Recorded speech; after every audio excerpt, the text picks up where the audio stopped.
Tony Will, another episode of Women In. Let me tell you what you're listening to. This is a podcast that celebrates women in all walks of life and the people in their lives who are lifting them up.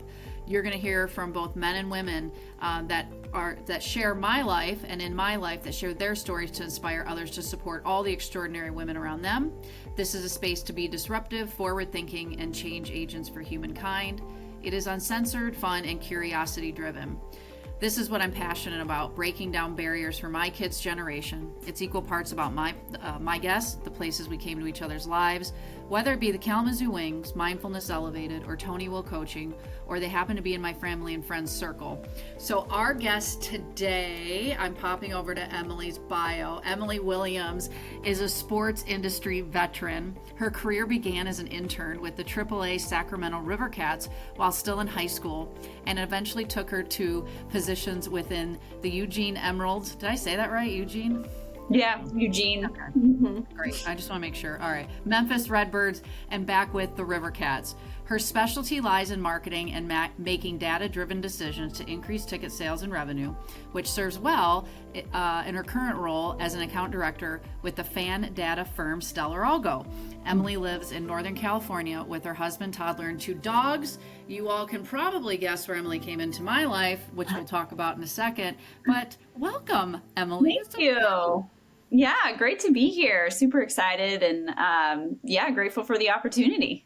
Yeah. So tell the listeners where we met. How did we come into each other's lives? Well, you're one of my clients. So, Stellar has works with all the teams in the ECHL, and we were lucky enough to kick off with the Wings, and just like so impressed with how your team is able to accomplish so much in like what is, I'm sure, feels like a really short 24-hour day. Mm-hmm. It does. And it was when we met, and listen, you all, everyone that knows me knows I'm pretty transparent and candid. So this was a league-wide initiative, and basically what it means is, for those that are not in the sports world, like there's 29 teams in the ECHL, and the Board of Governors, which is part of one of my responsibilities in my job, we vote on things. And things can be a lot of different things. It could be player safety. It could be our collective bargaining agreement. It could be partners that, like vendors that we work with to provide services. And this is one of those ventures with StellarAlgo. And listen, I was like, I don't have time to add this onto my plate at the Kalamazoo Wings. So my vote was no. And I have no problem saying that, because one of the things we talk about later in this podcast is, what do you change your mind on? I'm going to tell you right now, and we've been working together now for, is it almost 3 years? Yeah. And I mean, StellarAlgo rocks. So, I mean, it's been so good for our business and our marketing, and adding different levers we can pull and dig into our fan data, which we're not going to dive into that in this. But my point is, 100% changed my mind. One of the best things we did in the ECHL and in Kalamazoo for our revenue growth. Yeah, it's so funny, like just hearing you say that. We all have so much on our plate, and being able to, onboarding new tools or adding something into the workflow, or like trying to put something into your day, just seems like so overwhelming so often that, Stellar's great and can really help make you more efficient and do all that stuff. But I definitely understand like the hesitancy to like add another like element into your day. And but we love working with you, and just seeing your success is so awesome. And you all are the first people we go to, and we're like, oh, we need a success story, or like, we need Tony, or we need Sarah, or we need Allie on this, and get their thoughts on it. So great to hear you say that. Yeah, and what's interesting about all the people you just mentioned, and we are all women that came together through sports. Isn't that crazy? Like when you think about that, and I aptly titled my podcast, not after the 4 of us, but it's a good example. And it's so rare, right? I work with teams from multiple leagues, and, the Wings team is one of the only, if not the only group that I work with that's just women, and like the amount that you all are able to accomplish. And I think that may be like a uniquely like women thing. Like we've got stuff to do, right? We don't beat around the bush, and so much is put on our plate all the time that, talking with you or Allie, who's like, yeah, like I run the marketing for, 5 brands, and like, with Sarah, and she's so engaged and just knows everything, that it's so impressive. And like, I wholeheartedly believe it's because you guys are powerful women and you understand how to balance things. So it's so fun to work with you guys, and you guys are one of my favorite calls when I get to make with you guys. I'm like, yay, I'm going to learn something today, and I'm not going to feel as overwhelmed because you guys are way more overwhelmed than me. So. Well, and it's so cool to hear because you have these relationships with multiple teams in multiple leagues. You're just not with the ECHL, right? And so you get to see like the diverse nature. It's one thing, like sometimes I have to remind myself, except when I go to a board meeting, that, there's not as many women in the front office on the business side. And so to hear from you who get to look into the different front offices and see how unique it is within Kalamazoo, that's really affirming to the work I'm doing to lift women up in sports, for sure. Yeah, absolutely. And, even when I started in sports, back in my day, in the early aughts, we'll call it, I was always one of the only women working around doing all this. And, I found my niche in marketing and promotions. And what I started to see, like throughout my interactions with other teams in minor league baseball, is that's where a lot of women work, right? They're marketers. They're like, and it's, this can be under marketing's purview. A new initiative came through, and it's like, because we're just going to add on to that plate, right? And what I see now, like, even though you all are like really the only just team of just women, I see so many more females like working, whether it's in hockey or baseball or obviously like WNBA and things like that. It's really, really cool to see that evolution over from when I started versus where we are now. Yeah. Well, and this might dovetail in when I emailed you and said, we were at league meetings, and I said, I'm coming for you. I want you on my podcast. And like a lot of my podcast guests are first timer, and which is awesome. I love that. And so why did you agree to be on it? Because not everyone says yes to me, believe it or not. Really?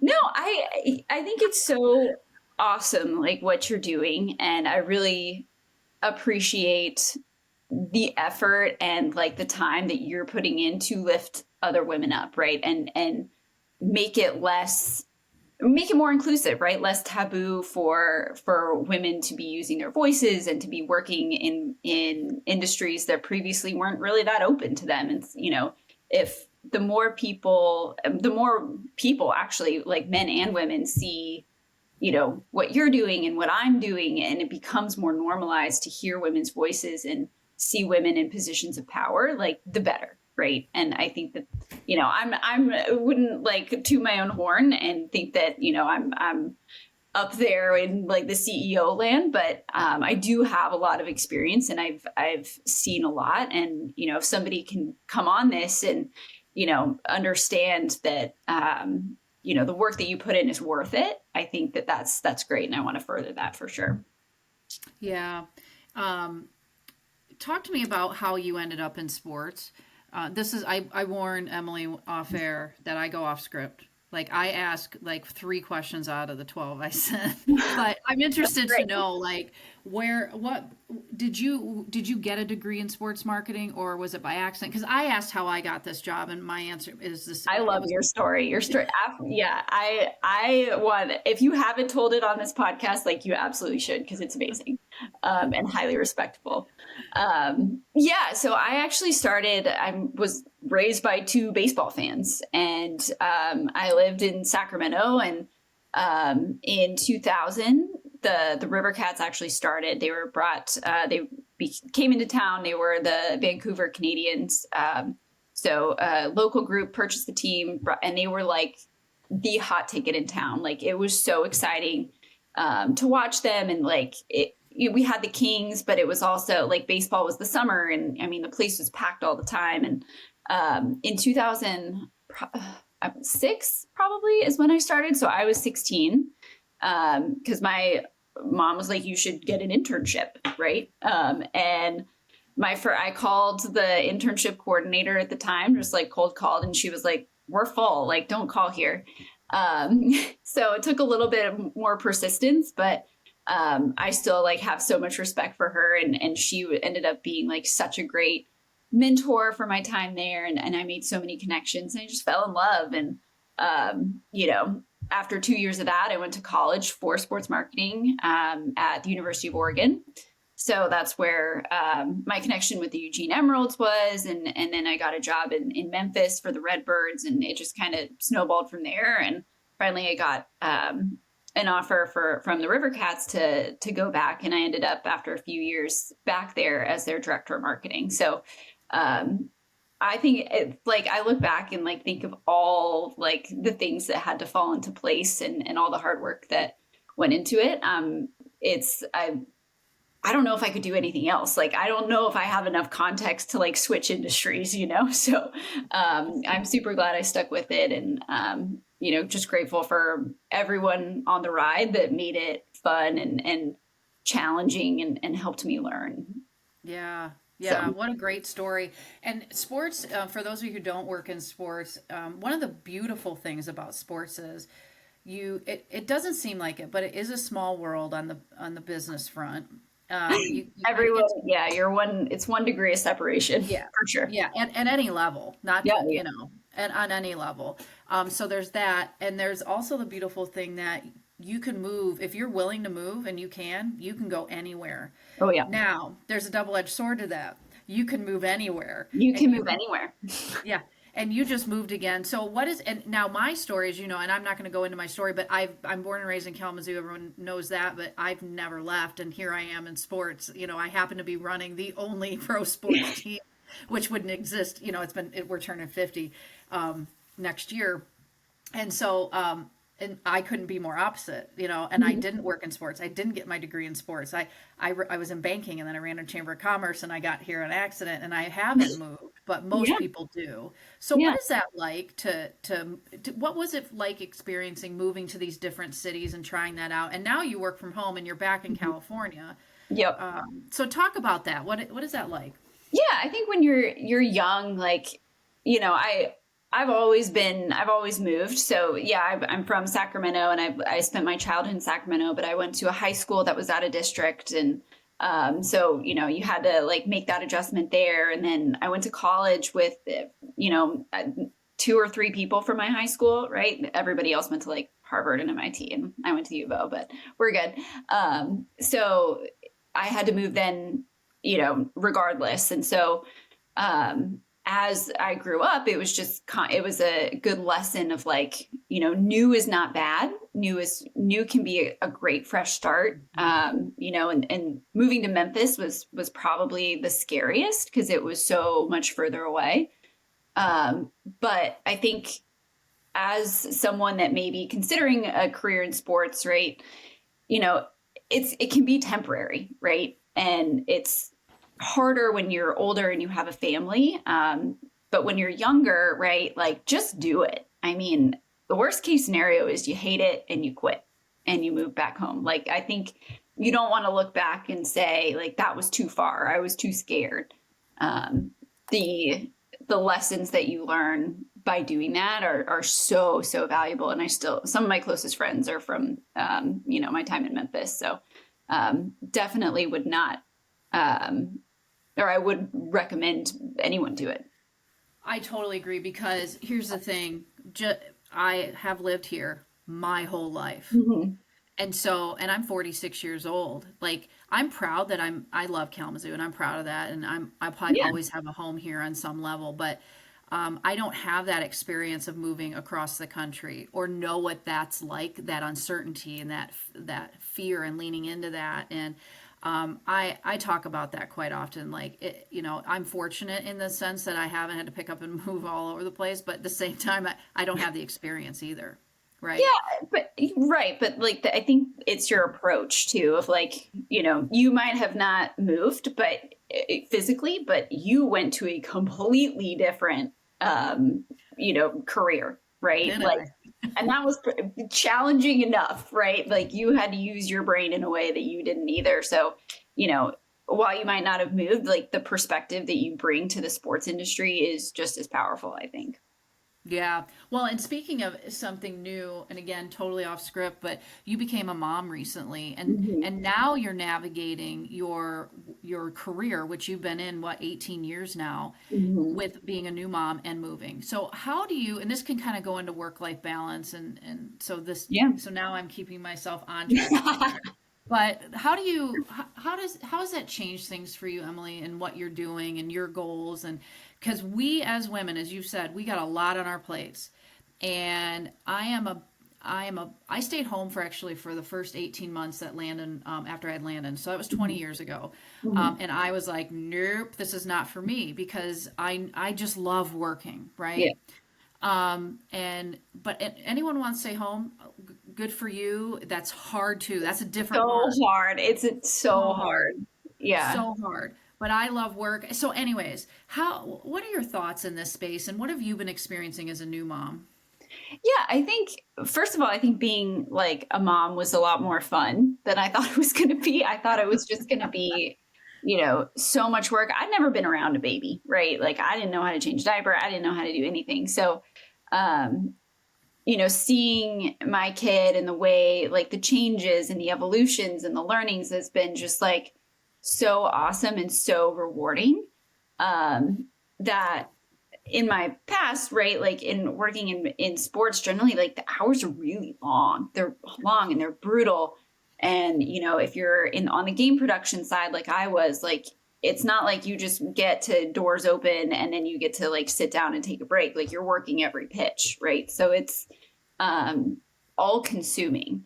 So becoming a mom, like, I was young, I was single, I didn't get a dog even until like the later part of my career in baseball. Like, that was my job, that was my focus, that was my fun, that was my work, that was everything, right? And then, um, becoming a mom just gives you a reason to like shut it down, right? And hey, I always have these intentions of like, oh, I'm going to write this email over the weekend, or I'm going to do this, type out this Teams message, or make sure we're aligned here on the weekend. But becoming a mom, like, you changes that. Like, you're like, I want to hang out with my kid. And, hey, like, he's having a rough day and he just started daycare. Um, but Amen to daycare. amen to And daycare. God Like, bless all the people that work there. And yes, it is expensive, but it's expensive for a reason, y'all, it's because our just, kids are hard. oh, they're so hard. And it's, yeah, like one of the mom side story here. I dropped my kid off the other day, and one of the other moms was there, and she was like, is this his first daycare? I said, no. And she was like, oh, I was going to ask you like how you're doing. I was like, I'm great. Like, this is great. Are you kidding? That was So, me. That was me, Emily. I would drop my kids off and like, bye. I'm bye. They're crying, be like, see ya. You're going to forget about it in 2 seconds. You're going to be fine.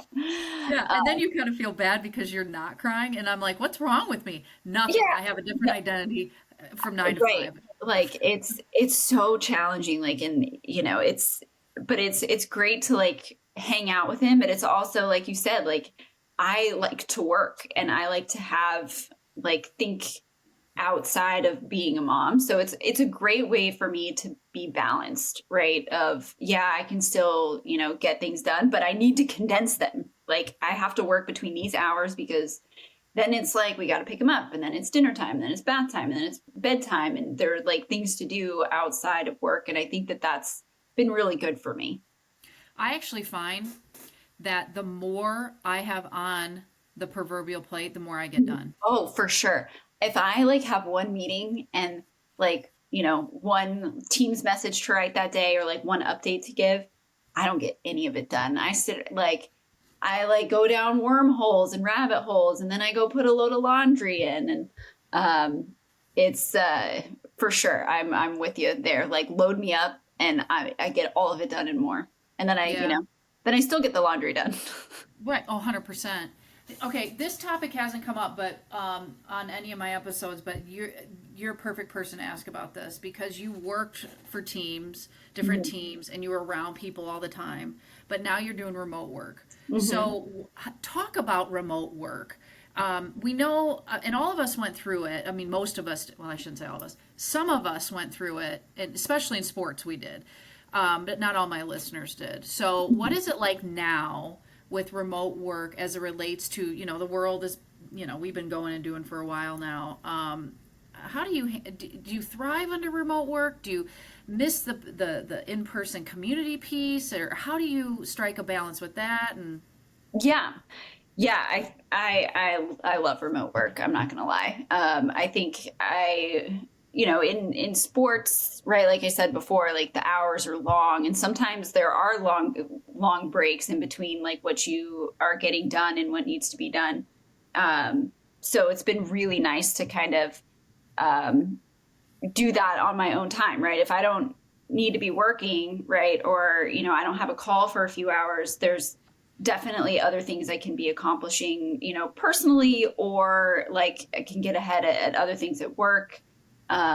So it's been really nice, and I really really like it. I would like in my ideal. For those that don't know, StellarAlgo is based in Calgary, Canada, so I can't just like pop into the office every now and then. I do see my coworkers on, in market visits and occasionally like we all go up to Calgary, but ideally I'd probably like to go in like once a week, but I wouldn't trade that in for a full-time office job. It's I need breaks in my day. Like my brain just gets like overheated, I would say, and so it's nice to be able to go around the block or take the dogs for a walk and all that. So I thrive on remote work. yeah, my husband's a remote person too. Now he does get a little antsy towards the end of the week. He's like, I just need to get out of the house to Yeah. do whatever. I'm like, cool, you can go. He goes, no, I want to go with you. I'm like, no, I've been out of the house. No, yeah. My husband was like that too. He was military, and so we were in southern New Mexico, kind of in this remote outpost. It felt like at times. So not he would go to work and he would interact with people all day, and I'd come back same as you, and I well opposite I guess Yeah. of you and your husband's role, but be like yeah I like oh yeah, is anyone having like a happy hour tonight? Or like, oh great, there's like someone's like throwing a dinner party, like let's go. And he's just like, oh, I don't want to. Um, so I see it both ways, and that challenge is real, but I am also kind of an introvert. So it's not quite as challenging for me to, if he's like, yeah, I don't feel like going, like, do you really want to go? I can say no. I can handle it. So Yeah. So, who are the women in your life that helped you become the woman you are now? And there's some low hanging fruit, right? That a lot yeah. of people bring up, which I'm sure there's some similar people in your life. But even extending that into if there's some mentors or coaches you've had or influential women. But who are these women that have made Emily Emily? Yeah, I think probably nothing new here, but my mom's just we're so close. I'm an only child, so being raised by her, I also have a dad and a stepdad, so they've been great too. But my mom we were just really close, and she raised me that way, right? She worked, she had a job, she was a lawyer. She was very busy, but she also included me in a lot of her work, even from a young age. Like she used to joke, or she still jokes, that I was raised in a jury box because she would just pop me in there when she was in court. I know, it's great. I love it. Learned a lot. I learned a lot when I was a kid about the way of the world. What's your Um, mom's name? Sue. Sue. Oh, Sue, I love it. Oh, Sue. Yeah, that's how people refer to her. They go, oh, Sue. Um, so she's just been great, and it's been so cool seeing her as a grandma too. And she spoils my baby a lot more than she ever spoiled me. But that's her Not that job you're now. bitter. Yeah, I know. So she's, it's just, I think that's where I get my work ethic. I think is one way to put it. But I just saw like you're allowed to work your ass off, and you're allowed to also have a family. Like that's not new. You're allowed to be highly educated, and you're allowed to be good at what you do in multiple areas of life. So that's where I think I get that from. And, working in sports, a lot of my mentors are male, but I see the opposite, not necessarily mentors, but I see pioneers, maybe call it, in the sports industry, some female GMs that finally made it into Triple-A baseball, and, those folks, and really like the women that were my first supervisors as I was an intern. Right. So, it's been great to see them succeed, like outside of sports. So they've since moved on, but seeing what they've been able to accomplish and how happy they are, and with their families and everything. And again, I've been really lucky that people have keep giving me chances, right? And say like, okay, we'll take you on, male and female. And they've molded me into kind of who I am today. So. Yeah, what's kind of started the podcast itself was I was asked to speak on a panel at my alma mater, Western Michigan University, and it was a female empowerment panel, and they prepped me with questions. And side note, everyone, whenever I do an interview, I don't even read the questions. I like to go in blind. I feel like I give more authentic answers, and I think anyway. So I get too like contrived if I'm like thinking about it. I'm like, right. It's too scripted. Yeah. But this one, I actually read it beforehand, and I was like, I don't have any female mentors. Wow. All the people have been men, because they're and I've been in 3 different careers. And right. So, of course it started with my dad, and then, but some of my bosses, and it's all been male. And I'm like, this, and then the seed was planted, and I watered the seeds pretty quick in my brain. And then I came back, like, I don't know, 2 weeks later, I'm like, I'm launching a podcast in 30 days. And I had that bad boy going, because I want to lift other women up. And as I said in the intro, it's about my kids' generation, not just my 2 daughters, but my son too. And I have men on here because, it's all about inclusivity. I'm not trying to exclude men. And I mean, I tell the joke all the time, which is true. I love men. I've been married to 3 of them. So, anyways, my whole soapbox moment is about, it is about men and women to lift whoever up, but and I happen to specifically be in the business of wanting to lift women up. But I loved hearing that in your story, and the people who have helped mold you into who you are. How would you label yourself? The name of the podcast is Women in ... I didn't want it to just be about sports or entrepreneurship or leadership. I wanted to leave it open-ended. So how would you fill in the blank for you? Yeah, I think there, as with any woman that that exists, probably there's multiple like ways you can finish that sentence. We all wear so many different hats, and women in sports, women is an obvious one. Women in tech is kind of a new one for me, and at the risk of sounding maybe like cheesy or boring maybe, but just a woman in life, right? Like I've just felt myself just become so like much more well-rounded, and becoming a mom, like we talked about, but having other priorities other than work, I think, like I mentioned before, has just been really great, and it's felt like a weight has been off my shoulders, and I want to continue to explore that and travel more, although like traveling with the child is like really, really hard and it's not a vacation. They have a lot of shit, these kids. They have a lot of shit, and like I also like don't sleep with him in my room. Like since he was a baby. Like I can't. And so we were traveling a couple weeks ago, and like we had to share a room with him, and I wore earplugs. Like I was just like, I can't do this, and off the, like he's a good sleeper and a good eater, but like just being off like a schedule is just tough for everyone, including me. I love a schedule. So but I don't want that to hold me back. Like I want to continue to travel and explore new things, and make sure my dogs are happy, and like take them to the beach, all these wonderful things. And whereas 5-6 years ago, like that those things never like entered my mind because I thought it was all about work. So that's really like looking forward. What I want to be doing is just explore more with my family and hang out with them because I really like them.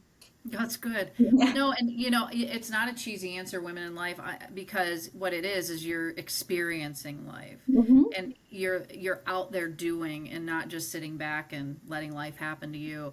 I've Yeah. had some really interesting answers to that question. Like Really. I've had Yeah. one of my very first podcast guest said, "Well, I'm a woman in midlife," that she was, and I'm in midlife too. You're not quite there, but I was like, "Oh, great answer." I had another one of my podcast guests say, "Well, she was a woman in weird," like just Yeah. being unique, and Yeah. I've had some really great answers from that question, and I didn't expect it because I was Yeah. like, "Oh, I'll get a woman in tech." Women in Yeah. tech is a good one. I haven't had that one. Yeah. So, People are so cool. Like everyone has such a unique kind of experience, and we're as humans, I feel like we jump to conclusions when we meet people or interact with them, and like you don't know their story, and you don't know what makes them tick, and even folks that you think you know really well, like there are certain aspects of them that they keep to themselves or that you never asked or haven't experienced yet, and I think that's so cool, and just learning kind of those backstories and what motivates people and makes them tick is so interesting and a really great way to also experience the world, right? It's not just about places, but it's about people. So oh, 100%. It's the people that make things special. The places are cool too, depending, but it's the people. yeah. What are you passionate about these days? Yeah, I mean, that's I've talked a lot about my family. I think that's my number one like passion project at the moment. I love like working out and being outside and hiking and doing all those things.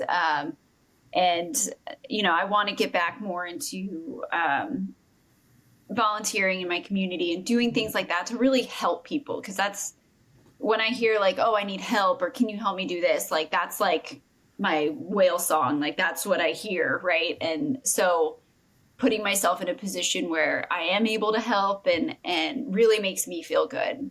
So I want to do more of that. And since we just moved here, it's a great opportunity for me to do that. And I'll definitely keep you posted on what I Yeah, find. I know. And so tell me about your workouts, because I'm a big Yes. workout gal Well, myself. What do you do I for what think do I you think do? you should first tell the people what your workouts were like when you were doing Ironman training. You're like 3 Ironmans or however many you did. Yeah, that was Tony in her 30s. Tony in her 40s, she does Orange Theory. A big fan. Big Big fan. fan. I Okay. love Orange Theory. I was just at the studio today, and they were like, "Tony, we're listening to your podcast." I'm like, "Guess what? I need you guys on." Great. Just to talk about it the whole time. No, just because it's so cool. But so you said hiking, but is there other things you like to Yeah, do? I like to run. I'm toying. So in California, there's the California International Marathon. I've trained for it twice. Haven't finished either time. Did So you we get to might. the start line though? One time I did. Yeah. This next time I was like, my body really hurts. I'm tired. It's like 3 a.m. Like, mm. I did great on the 20 miler. I'm good. Wait a So minute.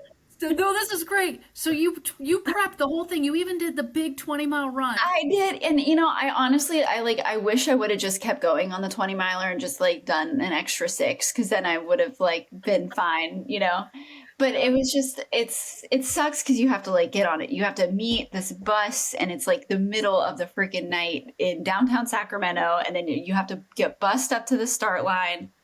And it's just like you have to wait forever for the porta potties, and you think you're going to miss it's just, and it's freezing. And it's like, you know what? All true. It's all I'm true. good. But these experiences that you talk of. I know. Yeah. And it's like, God, this is, yeah. So I did that. I trained really hard and was dedicated like once. And then I also wasn't very smart, and I didn't stretch very much. So during, like throughout my training, I didn't stretch. And during the race, like I had some like pretty serious like IT band issues. So I didn't I think I made it like 15 to 15 or something. And I was like pretty pissed. Yeah. Cause Oh, I bet. you know, so I saw like all the, like, I was slow, but like all the extra slow and the walkers like passed me and I'm just like, I'm devastated. Right. And then the second time I was like, yeah, kind of, I'll train. Like I didn't really train that hard. I missed a lot of my training runs, and I still did the 20 miler and felt great. Listen to the Hamilton soundtrack. Highly recommend that if you're in marathon training. But I wasn't like really like married to it. I wasn't like into it. I wasn't all gung ho, but I have some friends running this year. So toying with the idea of bumping it down to the half marathon, because half marathons are fun. Like they're fun, they're challenging, they're over in a couple hours, you know, you're not like dead. The training isn't like crazy and time consuming. And yeah. So I think I've done a lot of halves. Yeah. And again, this was all in my 30s. I stopped when I finished my last Ironman. And yeah, you're like, I'm never running again. I'm good. But I think I've done like 20 of them. Yeah, they're fun. They're great. Yeah, they're easy, and maybe not easy is the wrong word, but they're not as intimidating. Right. I totally agree. I love these goals. I love that. Well, and here's the other thing about this. The fact that you have some life experiences there where you've trained and been really gung-ho and it didn't work out, and then and I totally know this feeling where you sign up for something and it's not like the first time. Right. So you know what to expect. It takes a lot more grit and resilience and like gumption to get going. And then you're like, no, you learn about yourself. Yeah. Right? It's such valuable lessons in it. And it doesn't mean just because you didn't cross the finish line, you didn't come away with, okay, I still like doing this, but I'm going to do 13.1 instead, which, by the way, is fucking awesome. It is. It is. Like anyone that can, like, that's a long time. Like, that's a long run, right? It is. Yeah. For the fact that you're not like being chased by anything, right? And you're not, you know, your life's not in danger, right? And you're just like, I'm just going to run 13 miles. Like, what are we doing?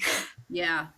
Totally get it. So at Orange Theory, it's marathon month in August. And what that means is you sign up for a distance, 13.1. You can do the half, the full, which is 26.2 for any non-runners. Yeah. And then the ultras, I think for this one is 31 point something. Yeah. And you know this, but I broke my ankle in December in 3 places. And so I'm back, baby. But I decided that I'm going to run the ultra, but you have the whole month to do it. Yeah. And so it's very doable. And let me tell you, this is the only way I'll do an ultra, because I've run, I think, 5 full marathons. Yeah. But no, I mean, that is no joke, 26.2. No. Yeah. And up in the foothills in California, they do the Western States 100. It's 100 miles. In one day, right. In one day. I think you have to do it in like 24 hours or something. Yeah. And also like not fall off a cliff is the other yeah, goal. And it's probably hilly. It's not like flat. Yeah. It's not flat. Yeah. Wait, I have a question for your Orange Theory, because I want to go back. I've been a few times. One, for that marathon month challenge, do you have to only do it in the studio, or is it like out in the wild as well? Studio only. Studio only. Okay. And then 2, like, do you go to the same class every week, or do you bounce around? I bounce around. Okay. And because for me, in my job, I'm all over. I mean, although I have a battle board, which is something that I coach my clients on. And battle board. I love it's that. like my goals to reach for the year. Anyways, in August, I wrote no airplanes because I don't want to be on an airplane. But that's great. No airplanes, but next to it I wrote ultra at OTF, Orange Theory Fitness. But what I was going to say about that is when I am on airplanes, and why I love Orange Theory is I go to Orange Theories all over the country. And I went to Paris when I was there this year. That's awesome. I didn't even know you went to Paris. That's great. I went to Europe for the first time. Yeah, my husband and I did. It was fabulous. And I went and I did a class, and it was 95% in French. And you figured it out. Yeah. Oh, yeah. You're like, I just look around and be like, I think this is what we're supposed to be doing. Parlez-vous français? So tell me, I alluded to this earlier, but what have you changed your mind about recently? And, I get lots of cool answers on this question too. But, I bet. Some of the stuff is like, well, for me, I changed, and this, I don't drink alcohol. So I changed my mind about alcohol 4 years ago, and I said, I'm not doing that anymore. Or I don't know. I change my mind about a lot of stuff all the time because our brain can change. And so I like to talk about this because we're not just who we are. Like, we can choose to be what we want to be based on our life experiences. So what have you changed your mind about lately? Yeah. So I I was thinking about this, and like where I've changed, and being in the sports industry, male dominated, right? And it's almost like, at least when I was, back in my day, I keep saying that, but it was very much like, how much can you, like, the person that suffers the most wins, right? Like, you have the ultimate bragging rights if you were there the longest, and I worked this many hours this week, and like, oh, you got to go home at 11. Like, I went home at 1 a.m. That the kind of like really, really toxic environments, it's a toxic, maybe not environment, but a toxic attitude. And with that comes a lot of like that cynicism and bitterness, that it can start to creep in there and really overshadow things like that you want to project, or it overshadows your perceptions of people. And so where I've changed my mind that's not a good way to approach things. And yes, it may be funny, and it could be, you can help like bond that way. I've really changed my mind, and I really try a lot. I'm not successful all the time, but I try to like do the opposite of that, right? Listen and, speak up when things suck, or be honest with myself of like, what's worth it and what's not. And that approach, I think, is so much healthier. And saying like, listen, like, this is too much, I'm not doing it. Like, that's okay. I've changed my mind that saying like, just keep accepting all these things like onto your plate, is not necessary, and can really hurt your relationships, and it can hurt. It's just too stressful, and it's not worth it. So, my approach and my mind has changed, that it's okay to say no. It's hard to say no, but like, it's still okay. And you're not going to be punished for it, or it doesn't make you a bad person. It allows you to show up the best for what really matters, right? I love that. See, great answers. I mean, I bet people are, that's a good one. Yeah, because for women in particular, it can be very hard to say no, because I know I've fallen into this trap, and I'm sure you have too, being in sports, where I feel like I have to prove myself. I don't anymore, but right. I felt like I've had to prove myself. So I have to take more on than my counterparts would. Yeah. Saying no means you're weak, right? Exactly. And you know what? Even as I think about it right now, and I think about some of the work I do in the committees I chair and all, I'm still doing a lot because I love it. But at what point, and I start to shed things. And so like, I used to host the league awards. I shed that. And I'm like, you know what? I want to have another woman do this and lift her up. So Tara, in the league office, hosted league awards this year. I saw that. Oh. Yeah. And I love that, right? Like, I want to continue to shed things. And I like shedding the guilt of saying no. Yeah. Right. Yeah. And changing your mind about that. One of my coworkers at Stellar, I remember, something came up, and we were talking, and we were both invited to participate. And, I was the first one to be like, yeah, I don't have capacity for this. And that felt so good. And I messaged her on the side, and I was like, hey, like, I saw you didn't respond. Like, what are your thoughts? And, she was like, I just don't, I can't, and I was like, then say it, like, it's okay. And I think, it really made her feel good. And, it felt like the collective weight was off our shoulders, because you want to say yes, and you want to participate, and you want to like do all the things, but it's just not humanly possible. And that's okay. Like, it's, we're always meant to feel like we have to say yes, but, kind of changing, flip-flopping that, and really is really helpful, and I think quite healthy. Absolutely. So, as we start to wrap this up, how do you lift other women up? What are you doing to coming on this podcast is one of them, like saying, yeah, Tony, I'll be on here. And, so that's one way, because you're lifting me up by being a guest here. So what else are you doing? Yeah, I think, when I work with women, or when I managed women, in some previous roles, encouraging them, just like I just did, like, say no to things, like challenge things. Don't feel like you need to be everything to everyone, like including to me, right? Your manager.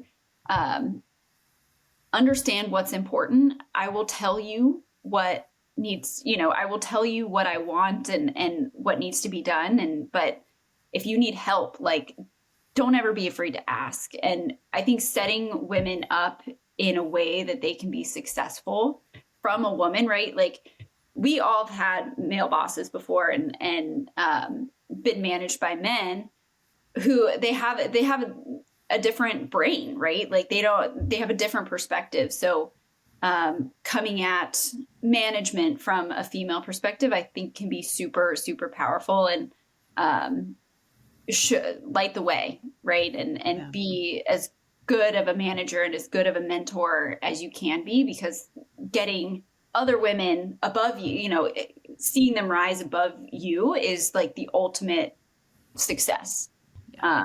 So lately I've just been really trying to use my experience and leverage what I've seen and what I've gone through to help offer advice. I'm not in a management position now, but offer advice wherever I can see it being useful to other women in my organization.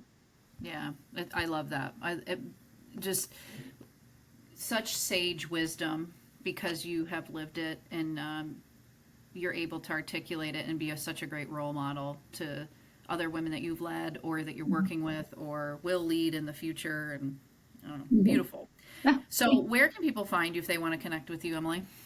Yeah, I'm on LinkedIn. I'm on the socials, but I don't post a lot. I mostly just use it to stalk people, like everyone else. I post a lot. I'm one of the rare people that Good do. for you. I do read your LinkedIn posts. They're great and insightful. And I love them very much. But so I'm on LinkedIn. I'm also at StellarAlgo, so Williams at StellarAlgo.com. And love to connect with anyone that needs advice or direction or just wants to say hi. I'm here. Awesome. Well, thanks again for being on. And I love doing this work for a lot of reasons, but one of the main ones I've learned after launching this and recording as many episodes as I have is I get to know something new about my podcast guests that I've never known before. So I've learned so much about you today, and it's fantastic to get to know you better and hear your story. It's pretty cool. Yeah, thanks for having me on. It's been great, and learning more about you, and I think uniting in our mutual quest to make sure women around us are super awesome. So yeah, there's a lot of badass women out there, I tell you. There are. Absolutely. So if you all want to find me, I am not hard to find. I am at kwings.com, mindfulnesselevated.com, TonyWillCoaching.com. I'm on LinkedIn, Facebook, Instagram, and I'm Tony Will. You have so many things. I do. I just cram it all in. What I like to say is it taking 10 pounds of shit and cramming it in a 5-pound bag. So my dad says to me all the time, honestly, one last anecdote, but that's how I live my life too. When I'm walking around, I carry in my hands, too much, right? And it's all falling because I just want to get it done. So Same. I'm right there with you. Yeah. Same. I've got cups, I got bags. I'm but that's my life. And you know what? We love it. We love it. Thanks, Emily. Thanks, Tony. We'll talk to you soon.